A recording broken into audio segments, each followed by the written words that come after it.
500. What does it mean to win it? Listen to the drivers. Winning the Indianapolis 500 to me would mean a great deal. First of all, it would mean the second win. Second of all, it means an awful lot of money. And third, I guess it just means an awful lot of prestige and meeting a lot of nice people like I had happen this last year to me. Well, it would mean a lot, but I wouldn't be unhappy if I don't win. The reason I said I've had my chances 3 times and enjoyed each and every one of them, so you can't be too piggish about a thing like this. I know every driver that's ever even thought about coming to speed. I've been cheated twice, and I hope this is the third time I don't get cheated out of it. In many ways, it's the biggest everything, really. It's not only the biggest race, it's the biggest paying race. It's the toughest one to win, and a lot of times it's the biggest pain in the neck. I'd like to win it and get it over with. I would hold it very dear if I could run it 200 laps and really give it a fighting chance at winning this race. Indy 1969. America's greatest race. You'll see it today on ABC's Wide World of Sports.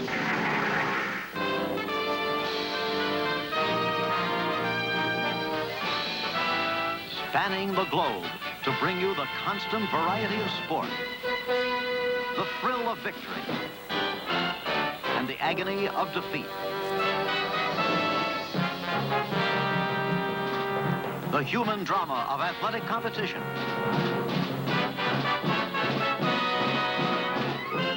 This is ABC's Wide World of Sports. There are very few of the great sports events of the world where the crowd itself becomes an important part of the occasion, something that helps to lend the excitement and the enchantment to what is going on. So it is at the Indianapolis 500. Each year, people come from all over America, some 300,000 of them on this Memorial Day, to see the big race at Indy. They particularly come from the Midwest because this is the way Mid-America celebrates the first big holiday of the summer. It's hot today the way it ought to be for such an occasion. They come from the farms, from the small towns, and from the big cities. As always, 33 cars are poised for the start. On the first row, a most interesting combination. On the pole, fastest qualifying speed, A.J. Foyt. He's won the race 3 times. No man has ever won it 4 times. Next to him, probably the greatest driver of this day who's never won the race, Mario Andretti. And on the outside, the defending champion, 1968 winner, Bobby Unser. Working with me will be 2-time Indy champion Roger Ward and Chrissy Kanamaki. Also on today's program, you'll be seeing a preview of the United States Open Golf Championship featuring the defending champion, Lee Trevino. Now, the story here at Indy is one that began way back early in the month of May. Let's go back now. Traditionally, the track opens on May 1st for practice, car testing, and driver's tests. Rookies must pass a series of exhaustive trials before they're eligible to qualify. Qualifying itself takes place on 2 weekends. As practice speeds increase during the month, so do incidents like these.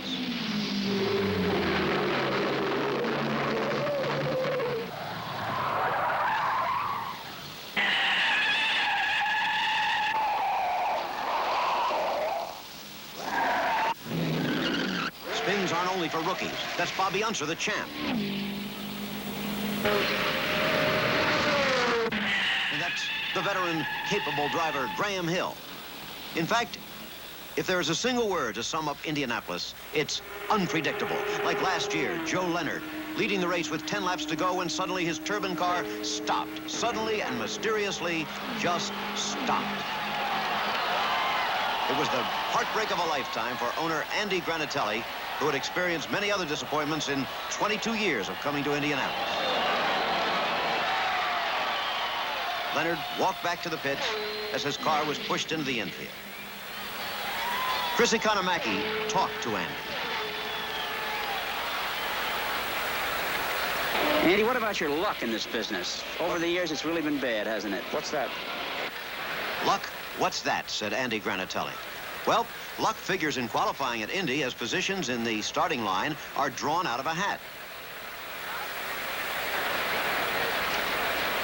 First spot on Saturday, May 17th, went to rookie Jiggers Sorois. It rained in the morning and through the early afternoon. Then it cleared, and the moment of a rookie driver's career had arrived for Jiggers Sorois.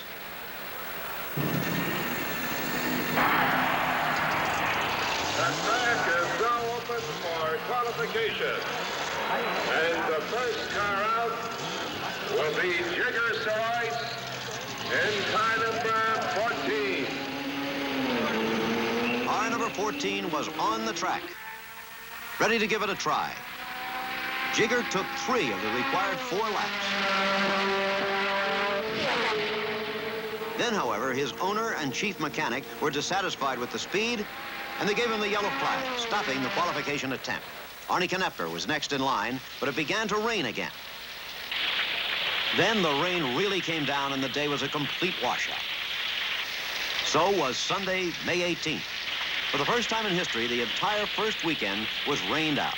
As cars were pushed back to the garages, the gasoline alley gossip was about the accident the previous evening. Al Unser, a favorite, broke his leg while fooling around on a motorcycle. That left the 2 cars of the Parnelli-Jones team without a driver. What does the rain mean to you? Well, right now, if he throws the right car, it means off Jen. No, actually, the rain really helped us today because it's been late before we could have got out. I mean, we draw number 32 to qualify, and the way it looks this afternoon, they just got to qualify a few, so it helped me for this week. It was finished for that day. The pole position would still be up for grabs the following weekend. Monday, May 19th. The sun shone again on Indianapolis, and the low-slung race cars moved out onto the track for more practice. Roger Ward, 2-time Indy winner, is with me now. Roger, you might make a comment on the incredibly small road clearance of these cars. Well, actually, as the years have progressed, the cars have gotten lower and lower, primarily due to aerodynamics. But along with that, people are working towards getting a lower center of gravity, which, in the opinion of many, would make a car handle actually better.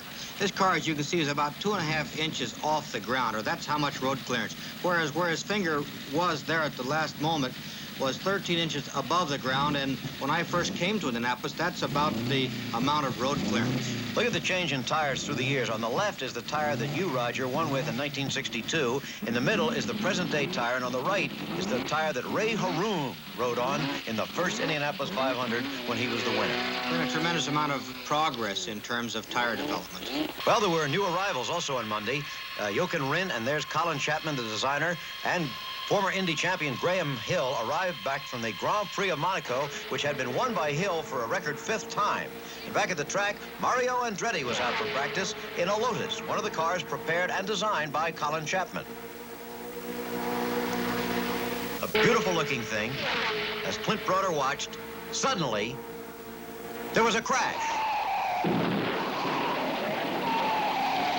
It looked like real disaster for Mario Andretti. And of course, Art Pollard was right behind there in a very dangerous situation. Well, here it is again, Roger. Into the wall, the nose flew off completely, wheels off. And you can see Mario jumping out almost before the car is stopped and running to the wall with only minor burns. And here's the way the car turned out. A miracle that he could walk away from such a fantastic accident. Boy, he's a tough little guy, isn't he? He really didn't look too shaken about it either. He certainly has a tremendous amount of courage. And when you look at that automobile, you wonder how anyone could have survived such a crash. This broken hub caused the crash. Here was Mario's reaction. I feel fine. Ready to go with the other car. Well, that was it. It meant that Andretti would have to go with his backup car, the Bronner Hawk, in which he won a major race in California recently. Well, Jim, this is a fine race car, but it's a 2-wheel drive race car, and Mario had picked the 4-wheel drive Lotus because he honestly felt it would give him some advantages on race day. Well, as he went out the next day and he was right back at it, Mario put on a fire-repellent face mask that gives almost complete protection. I think if he'd have worn that face mask yesterday, probably he would not have had those facial burns. But as we said, Mario was right back at it, practicing, getting the Hawk in shape with only 3 days to go. Suddenly, it was Saturday, May 24th, the pole position still undecided. The stage today is different than the stage a week ago today. First of all, the sun is shining. But the drivers and owners are under the gun. For if they don't qualify by 6 o'clock tomorrow, they may not get in the Indianapolis 500. There are 64 cars on the grounds, 51 of which have practiced, and only 51 eligible drivers.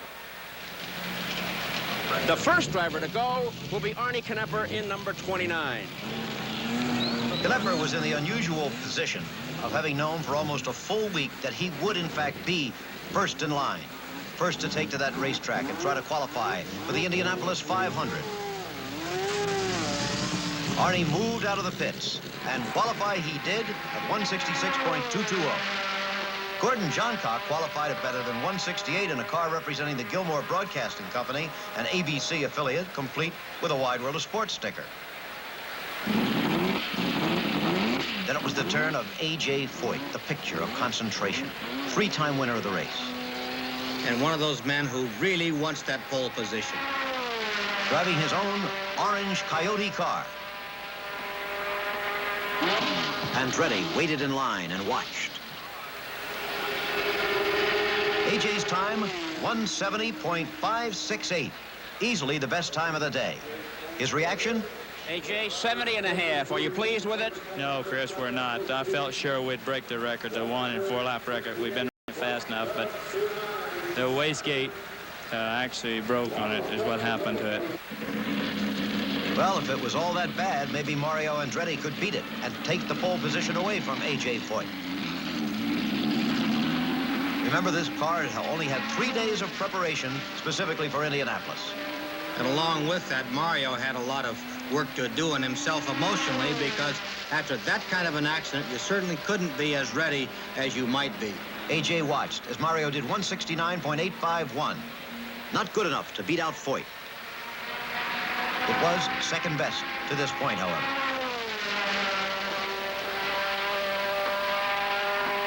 Mario had a few words on his performance. Mario, it's been a long month for you. Are you happy or are you down right now? Well, I'm happy we're in the show. Naturally, I thought we'd be able to go a little quicker, but I did the best I could, really. How do you feel, Mario, after that crash the other day? Well, I feel fine physically. I don't think I should have any problem. It's just that all of a sudden we had this setback in the equipment. And in other words, all of a sudden we were back to the 5th of May, actually, and only 2 days to get up to speed. So all in all, as I said, I'm happy. So was Andy Granatelli. Bobby Unser went out, the defending champion.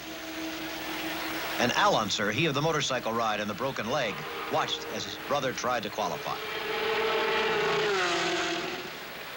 In his checkered racer, he did 169.683, third fastest. Bobby, you put it in the front row. Do you think you'll stay there? Well, I doubt it, Chris. Like I say, I'm still not happy with the time, but it's a whole lot better than I've been running all month, so I'm sure not complaining. Roger McCluskey did 168.3. He was in the second row. Leroy Yarborough, stock car driver, made the third row. Dan Gurney in the fourth row with his stock block engine. Only one in the race. Joe Leonard right next to Gurney on the start. And Art Pollard right next to Leonard on the other side. Rookie Mark Donohue right behind A.J. Foyt. Mel Kenyon back in the 8th row. Lloyd Ruby in disappointing 20th position. Dennis Holm, Gurney's teammate, in the 9th row. One man who was not disappointed with his speed in any way, however, was young Gary Bettenhausen, son of the great Tony who was killed in practice on this track. Gary, everybody I've talked to today has been complaining about losing speed, and you've come in here faster than you've ever gone. What was the difference?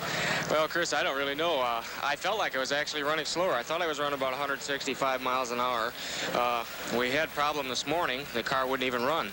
So we made some changes in the ignition and went back out. And when I went out to qualify, I didn't even know if the engine would run. And it did have a real bad miss in it coming off the corners, but it didn't really hurt me. And then also down in number 1 corner, I was pushing the front end real bad. So I really can't figure out why I ran as fast as I did. Gary, ever think of your dad when you're out there?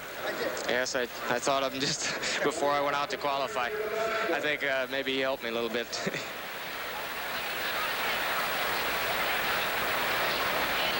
All in all on that day, 25 cars qualified for the race. 8 spots were left to fill on the next day. Sunday, May 25th, the final day of qualifying, with 8 places in the field still open for the great race. The 2 remaining Lotuses would not be making the attempt. designer Colin Chapman explained exactly why. Colin, why were the cars withdrawn? I'm afraid there's a combination of circumstances, really, but the main factor is that, as you know, we had an accident with Mario's sister car last Wednesday, and investigations of the car showed that there was a suspected heat treatment on some of the hub parts, and we couldn't be sure that this same problem wouldn't affect the other two cars in the team. We tried to have new parts made in the time, but at 5 o'clock this morning it just became evident that the new parts we hoped that would arrive weren't in fact going to arrive, and we had no alternative but to withdraw the cars. It was back to Britain and wait till next year. On this day, Bill Vukovich qualified first in J.C. Agajanian's number 98. Others who filled out the field were George Falmer, Bruce Walkup, Jack Brabham, Carl Williams, Larry Dixon, and Bobby Johns. The final spot, however, was still in doubt. Rick Muther had qualified 33rd, but any car that could go faster than he had in the remaining time would bump him from the field. And late in the day, one went out to try to do it. It was number 92, a Repco Brabham driven by Peter Revson.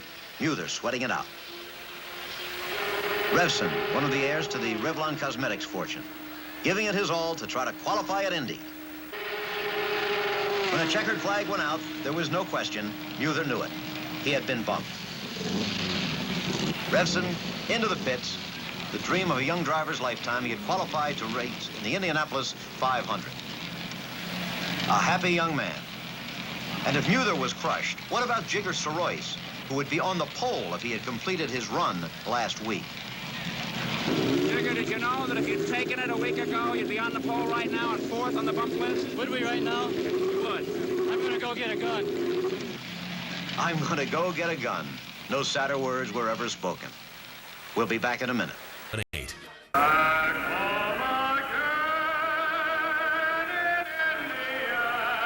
There are certain songs in sport that stir the emotions.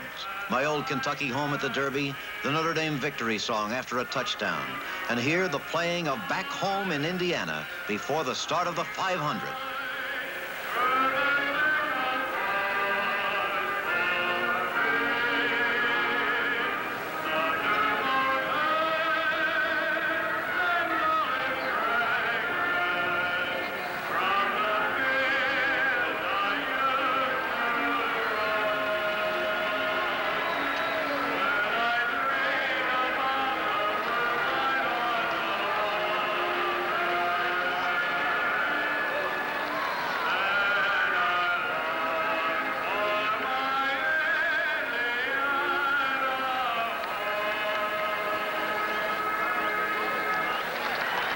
Memorial Day in Indianapolis, and 33 brave men ready to try to win it all.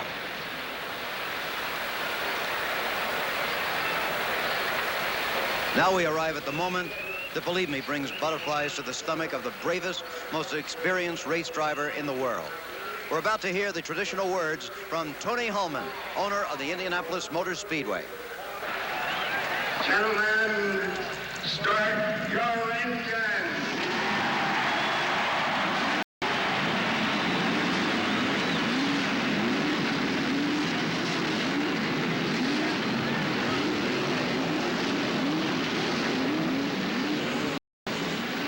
These strange, specialized machines ready to go now, incapable of starting themselves. They'll need a push to get going, but then they fulfill their only purpose for existence, to race.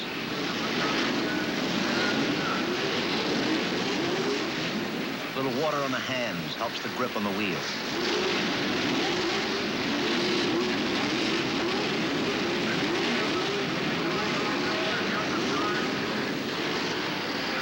Moving into motion now.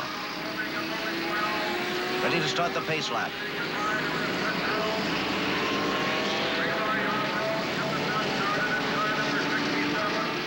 Wild sound of these turbocharged Fords and Offenhauser engines for the most part. One stock block engine driven by Dan Gurney. And as always, Roger, somebody can't get started. Yes, and it's Leroy Yarbrough. He's right at this moment a very anxious young man. It appears as though they're having a problem with his starter. And the procedure now, of course? Well, he'll have to push his car off the racetrack into pit alley and hopefully there get the car started in time to rejoin the field. Meanwhile, the other 32 cars are trying to form themselves into neat rows of 3 in their previously assigned positions, the positions that they won in all that competition during qualification. This huge crowd of more than 300,000 staring right now mostly at Leroy Yarborough's car. On the right, on the pole, 3-time winner A.J. Foyt. Next to him, Mario Andretti, looking for his first win. And on the outside, the defending champion, Bobby Unser. And Jim, Leroy's car is being pushed now to the pit alley where hopefully they can get it started. And, of course, a very strict rule. The race will not wait for you. And they are not allowed to push the car to start it, so he's hoping that they can get it started right away. Meanwhile, the rest of the cars are getting pretty well lined up. They could get the green flag this time. In the third row, that empty space is for Yarborough. Doesn't look like he could possibly get up there, even if he does get started. He is started and out of the pits now. And the cars are just at the end of the back straightaway, so he could conceivably catch the field, but whether he can get into his position is rather doubtful. Okay, this Gurney, number 48, right alongside of him. Leonard and Pollard. And here is Yarborough, moving past row after row, frantically trying to get up to that third row, his assigned position. They're on the short straightaway before turn 4, and now entering turn 4 towards the front straightaway. There's the first row, the second, and you see the empty spot for Leroy in the third row. And Leroy still jockeying for a position. They're going to get the green flag this time. Pace car is off the track. Stand by for the start at Indianapolis. This is it. Mario Andretti instantly diving for that corner, and he's got Foyt in the first turn. Andretti has taken the lead. Foyt is second. Bobby Unser is third, and Roger McCluskey is fourth. Just what you would expect out of Mario on that first turn, wasn't it, Roger? Well, yes, it is. However, with Foyt's experience, you might actually feel that perhaps from the pole position he could grab the lead, but Mario and Foyt are both very clever race drivers, and it's hard to say who could outguess the other. And right now, Roger McCluskey is moving up alongside and passing last year's winner, Bobby Unser. So we have 3 reddish cars in appearance up on front. Mario Andretti in car number 2 is the leader. Car number 6, A.J. Foyt, is in second place. And whoops, there is Bruce Walkup in car number 16. Looks like he's had it for the day, and the race has hardly begun. And of course, he's a rookie, so he actually still hasn't driven even 1 lap of competition. A very disappointing breakdown for him. 32 cars left in the field now. Andretti really stretching it out a little bit right now in his car number 2. Remember, Foyt is number 6 in second place, and McCluskey, number 82, is a very close third right now. Unser dropping back a little bit into 4th place. Actually, the first 4 cars have moved away from the field just a little bit, so there's a little gap between the 4th and 5th place cars. But a lot of traffic behind the 4th place car. Indianapolis 500, one of so many great races sponsored by the United States Auto Club. And here now, a look at the artistry of taking turn 1 in almost dreamlike slow motion. It looks as though they're almost floating through that turn when you realize how much effort goes into making a turn at speeds like this.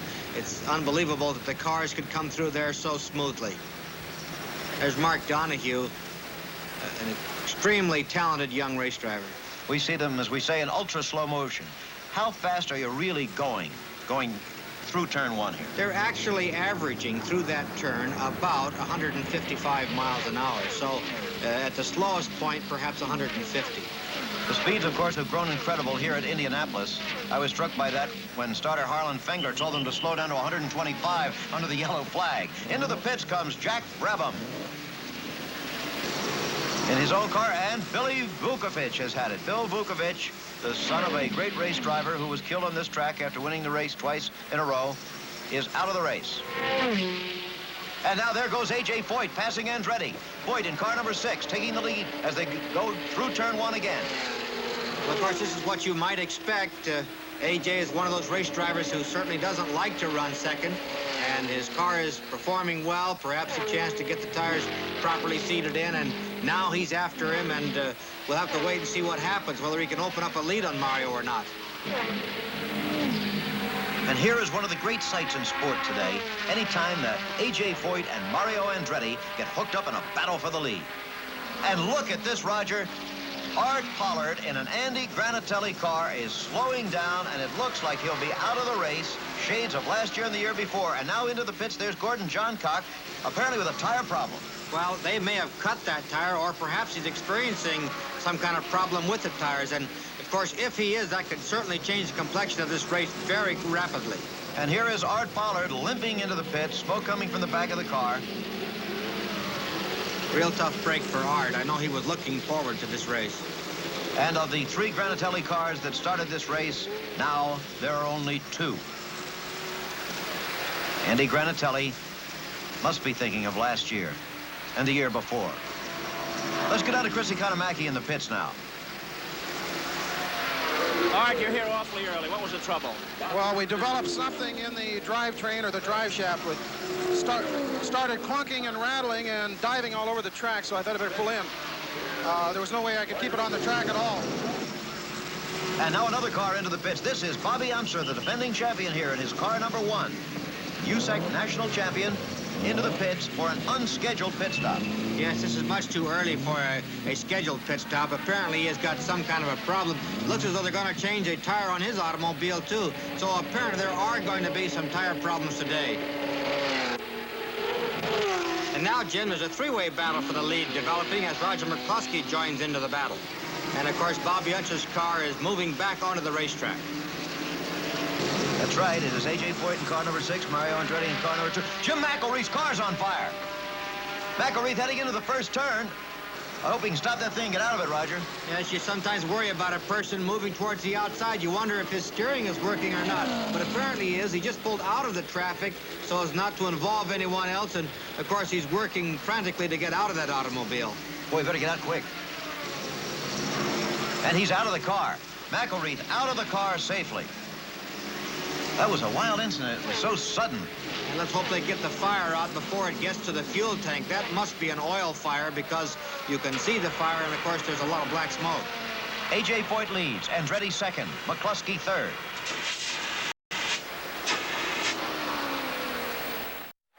From high overhead, you're looking down on the 1969 running of the Indianapolis 500. More than 300,000 people gathered to watch this year's event.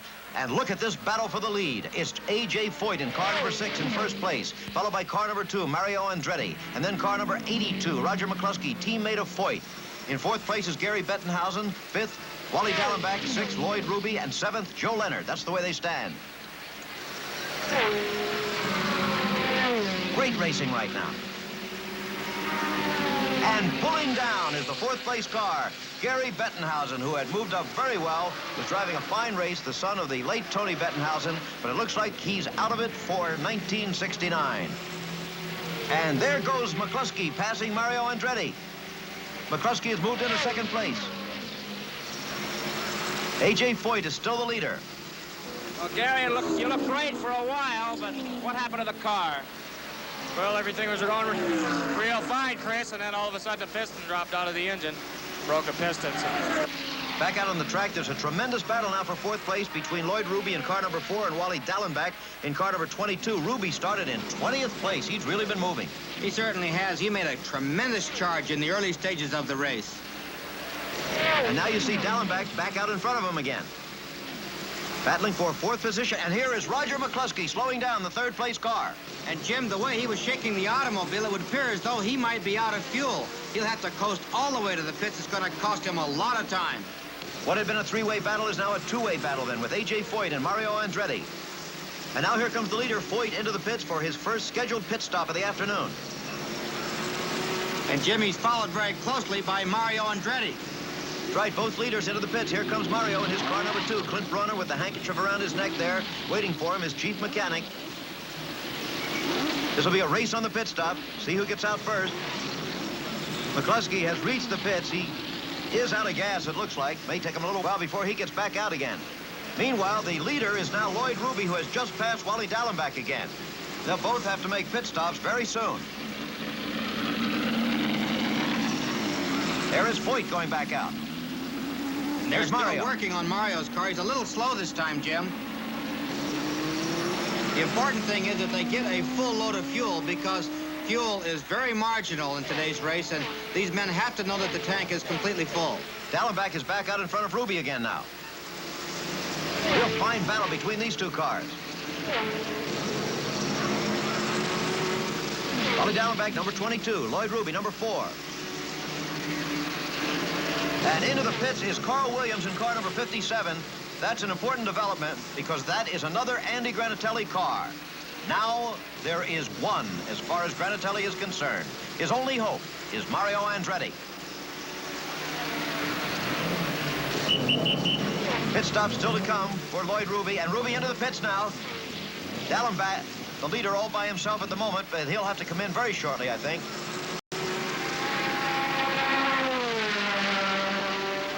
And now for a word with Carl Williams. Let's go down to the pits and Chris Economaki.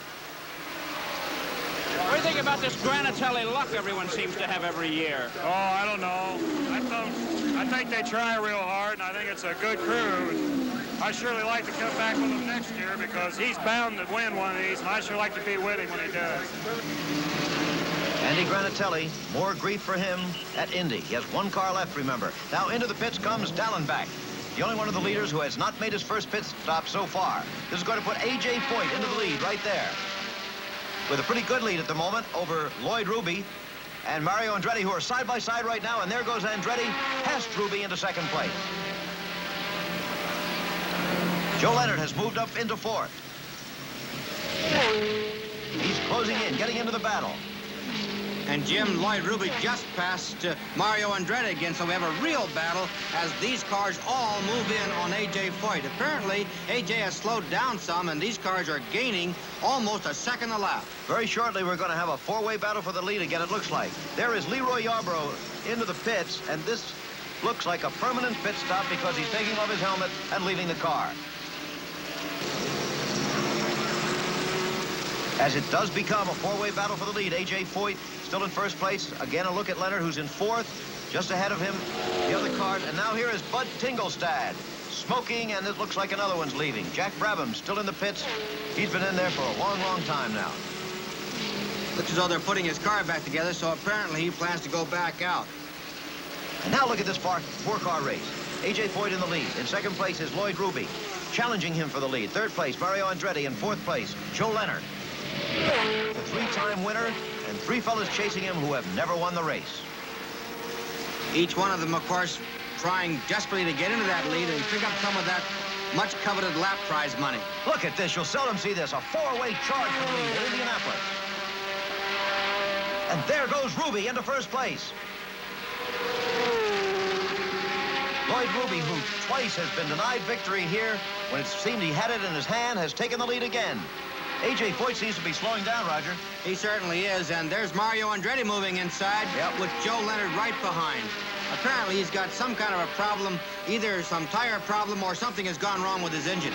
Meanwhile, Ruby stretches his lead just a little bit, and Joe Leonard now passes A.J. Foyt. And Foyt was forced out of the groove momentarily. That was kind of a thrill, I'm sure. Look at the crowd of more than 300,000. And here comes Mario Andretti going for the lead, right alongside Ruby, and Andretti has the lead again. So the best racing we've seen in a long, long time. There's an accident. It's Arnie Knepper into the wall in the 4th turn. You see, he's upright, he's moving around. He's going to be able to get out of the car. He really hit him pretty hard, though, I think. He did it. He's standing on his automobile, waving at the oncoming traffic, trying to keep them from running into the automobile. I gotta say, he's got a lot of courage to do that. On ABC. Kind of a long pit stop, Roger? Yes, it is, and actually it's a little bit early. However, he's probably trying to take advantage of the yellow flag. Okay, the standings in the race then. Mario Andretti in the lead, Lloyd Ruby 2nd, Joe Leonard 3rd, and Wally Dallenbach is slowing down. He was in 4th position, and now as the green flag goes out, Dallenbach is out of the race, it looks like. Andretti still the leader with Ruby 2nd, Leonard 3rd. They're all on the same lap, but they're the only 3 cars on the same lap now. Moving into 4th position is this car, number 48, Dan Gurney. And there's A.J. back in the pits again, so he must have real problems, Roger. Yes, I'm sure he does. And with the speed with which he came in, he overshot his pit stop, or his pits, and actually, he is very upset by the development. I'm sure of that. Andretti's still the leader in the race.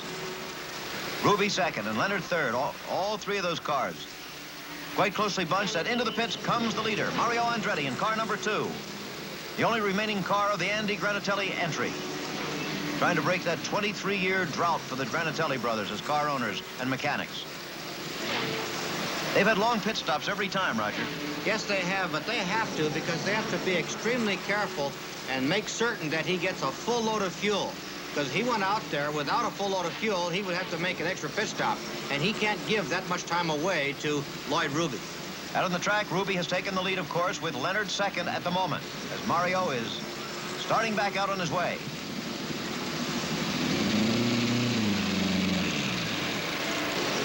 Here comes Ruby into the pits. Now, of course, the question is, how fast will Lloyd's pit stop be? Actually, if he could have a real fast one, he could go back onto the racetrack and retain the lead. Right behind him, pulling in, is the fourth-place car, Dan Gurney. And Joe Leonard is also into the pits. Can't watch everybody at once here, can you? Certainly a lot of action going on right at the moment. Routine stops, however. Lloyd Ruby finishing up his right now, starting back out onto the track. But something. Oh, look, Roger, there's fuel pouring out the side of the car. Looks like he started too soon while the hose was still in there. Yes, apparently the hose was still attached. Either they couldn't get it loose or they didn't have it all the way full, and he started to leave the pits, and it appears as though they've torn the fuel tank loose from the side. And, of course, Lloyd is getting out, and you know he's got to be a very, very disgusted race driver at the moment. In 1966, he was black flagged near the end while leading the race. Last year, he led until near the end, and his car broke down, and now that pure alcohol, which is what they use for fuel in these cars, is just running out, and with it, his hopes. And as he walks around, Mario Andretti goes by in the lead, and certainly a comfortable lead at this point. So Mario Andretti again is the leader in the race, ahead of Joe Leonard. Lloyd Ruby has had it again. We return to Indianapolis, where Mario Andretti is the leader in the Indianapolis 500. There is his car number 2, the Bronner Hawk, owned by Andy Granatelli. In Gasoline Alley, Chris Economaki is standing by with Lloyd Ruby. In 1966, Lloyd Ruby was leading the 500 when his engine developed an oil leak and he was black flagged while leading. Last year, he was leading the race when his coil failed. This year, he's out of the race while leading because of a malfunction in the pits. Lloyd, what happened down there? Well, we just come in for our regular pit stop, and they already put the fuel in, and they closed the cap. And usually when they close the cap, they're too fuel, and I just took off too quick, and one hose wasn't disconnected, and we pulled out a little bit and just pulled the whole section of the car out, the fuel tank. What do you think about your luck here? I just don't believe Lady Luck ever rides me at this place. Just one of them things. Lloyd Ruby, one of the top drivers, he can't seem to get to the finish line. Yes, it's all over again for the man from Texas, Lloyd Ruby. And back out on the track, Joe Leonard has been black flagged and is into the pits. In other words, they said he had to come in. Looks like he's been dropping water, Roger. Yes, it appears as though that's what the problem is. The car is steaming. They've taken the hood off there. Our man in motion, Chris, is down with him now.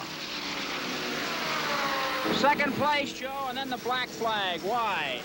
I don't know. They said, I think one of the little chicken duty safety guards was down on Dragon. I must have hit a piece of Knipper's wreck. I felt it thumping, Chris. Think you'll get back in? Get back in?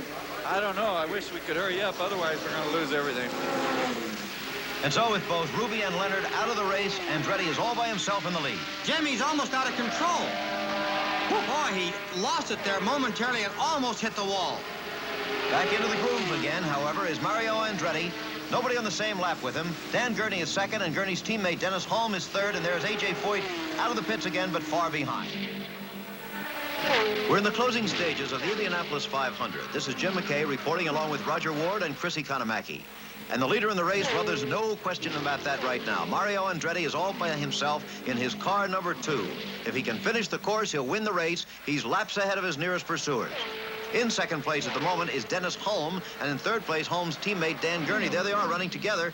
48 there is Gurney, and just ahead of him, 42, is Dennis Hulme. There's Mike Mosley, who's been going well, and smoke coming out of his car now. Yes, it appears as though he's got some very serious problems.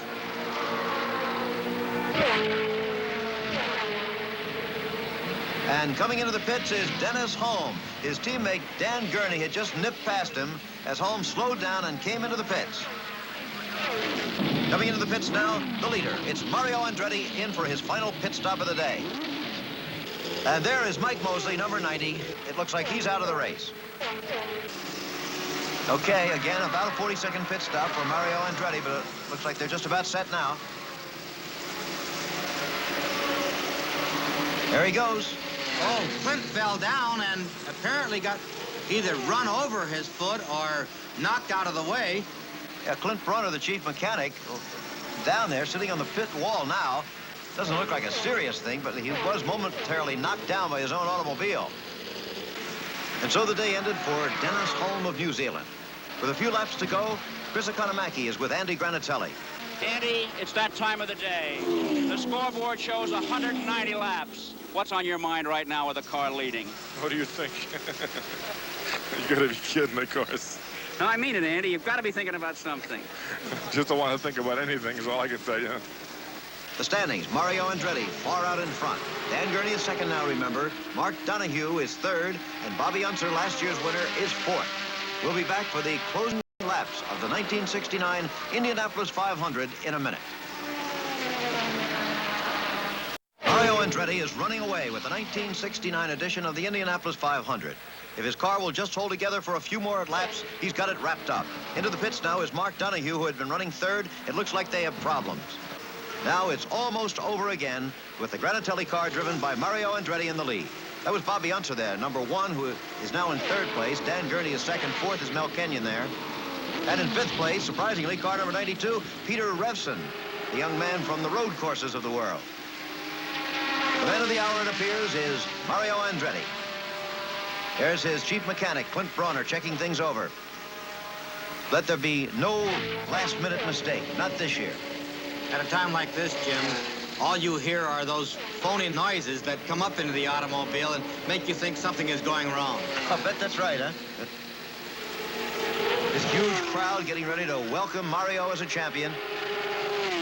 He has been the USAC, United States Automobile Club champion, a couple of times before, but never a winner at Indianapolis.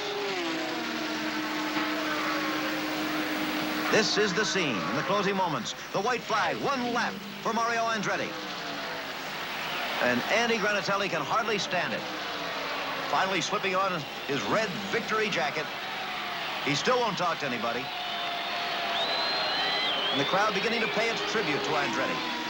The young man who came to this country at the age of 14 as an immigrant from Italy. He had driven racing cars even before he came over here. This was the one he wanted more than anything else in the world. And here it comes, Mario. The checkered flag of victory. He's done it. And look at this scene in the pit.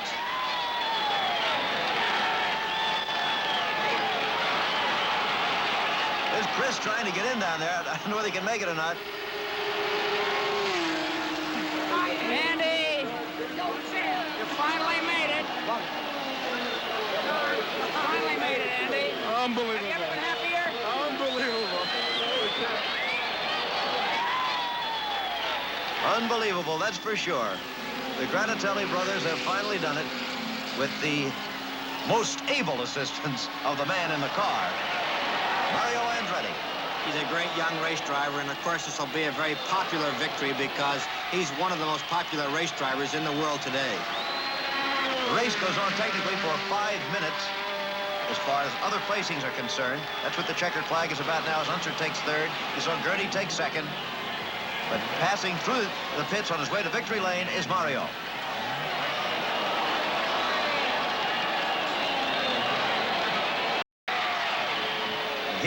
Victory Lane. What a cherished place that is here in Indiana. It certainly is, and you got to know that at this moment he still doesn't believe it. The wreath of victory coming in. The Borg Warner trophy, emblematic of victory behind him, that huge trophy.